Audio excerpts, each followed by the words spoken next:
Hey, it's Jenny, and I am back with another layout in my book journal.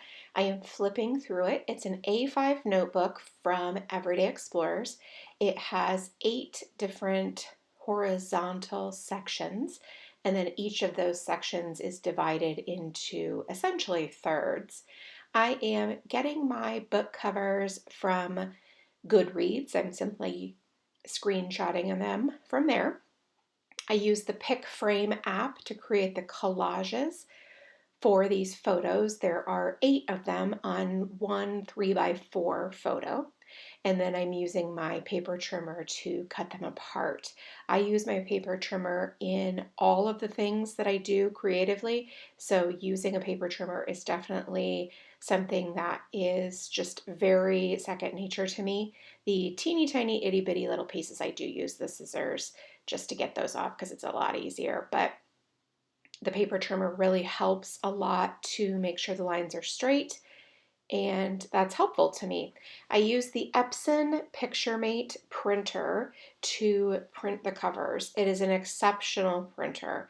The quality is outstanding. You can print 4x6, you can print 5x7, and you don't need great Wi-Fi for that. That's why I actually got this. I had been using a Canon Selfie for many, many, many, many, many years, and it's also great.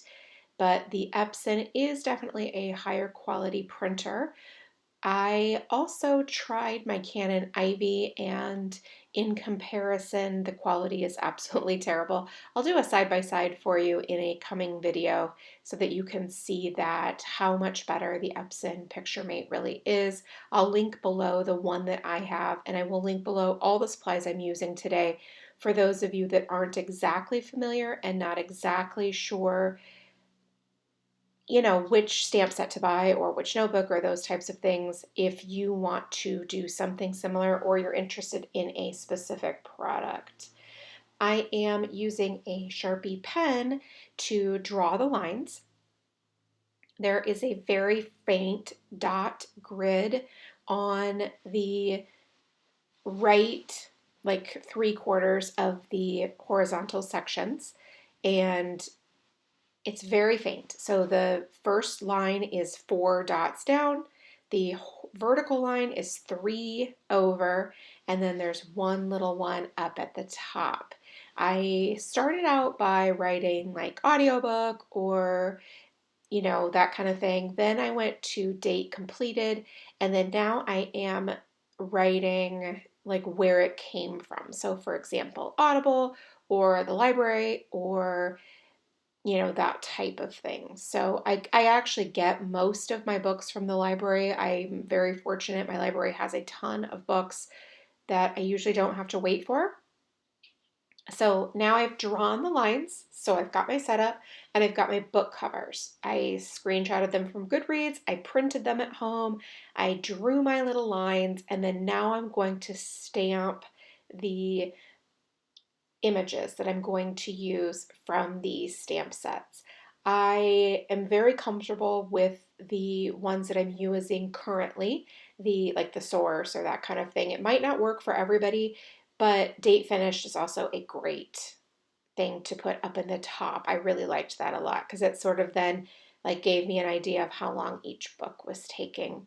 These icons are incredible. I absolutely love them. I'm using a little one that could either be an iPad or a phone.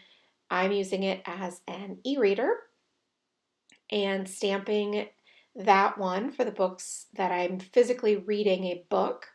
And then I'm using a set of headphones for the ones that are audiobooks. I love audiobooks, and I listen to them when I'm in the car or doing chores, but mostly in the car. So that is why you'll see a ton of audiobooks.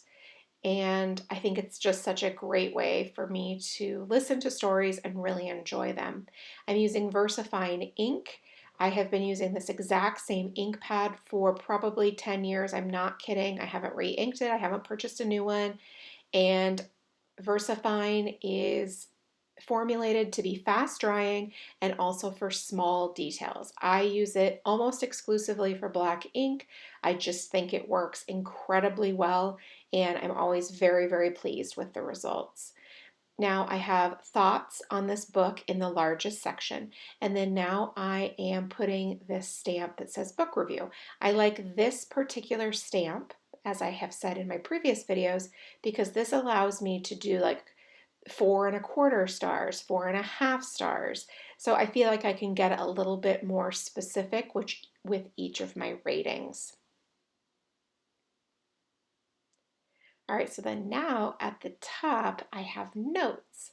So obviously you could use this section for several different things, as I've already talked about, but this is where I'm going to write where the book came from. Oh my gosh, I love this project so much.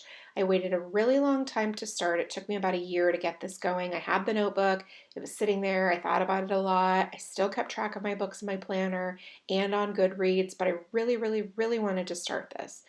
And then finally, one day, I took the plunge and I could not be happier. I absolutely love it so much.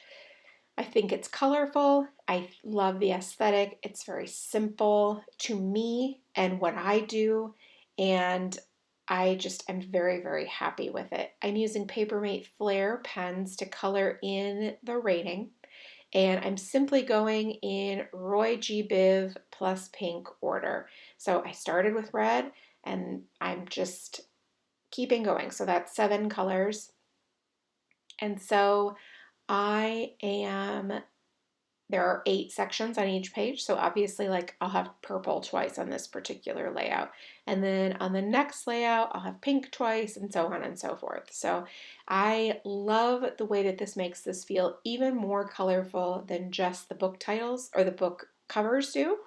But it just, for me, it's perfect. It's colorful, it's cheerful, but it's still very linear and, as I said before, simple. There's not a lot of extraneous detail, and it's really fun. And I love coloring in the charts as well. I think that's very enjoyable. I love keeping track of the books and my thoughts and my ratings on them in a very physical way. It brings me such joy to flip through this now that I have most of 2023 complete. It's been really fun doing it this way too, like getting caught up on my 2023 reads first. So obviously once I get caught up, I will start just doing one book at a time, obviously. However, it's been fun to do it in this way, like sit down and spend 30 minutes putting, 8 titles down. So that's been very enjoyable as well. I look forward to also being able to write my few sentences of my thoughts on the book immediately, or not immediately, but much sooner. Like, oh, okay, I finished this yesterday. Today I'm going to sit down and journal about this book, and then I will maybe remember certain things a little bit better than maybe I did when I journaled in December about a book that I read in January or February. Hopefully that makes sense to you. I also am really enjoying keeping track of my top 10 reads. I love to choose my favorite books of the year. It really makes a huge impact on me to look back and say, yeah, I absolutely loved that story. And so keeping track of those has been very enjoyable, and I knew I wanted to find a fun way to do that for each of the 10 books. I choose my titles based on reviews from other folks that have similar taste to me. And then also like different online book clubs like Reese's Book Club or Read with Jenna or those types of things. I typically like the books that they select as well. So I don't just go and randomly choose books too terribly often. And so that's why I have a lot of really high ratings, because most of my choices come from trusted sources that I'm going to like the books as well. I put a little notebook behind the right hand side because it can be a little difficult to write on that side because the cover is just like a really heavy cardstock, and so it doesn't provide a lot of stability on its own, but having that notebook underneath gives it that extra little bit of support that I need.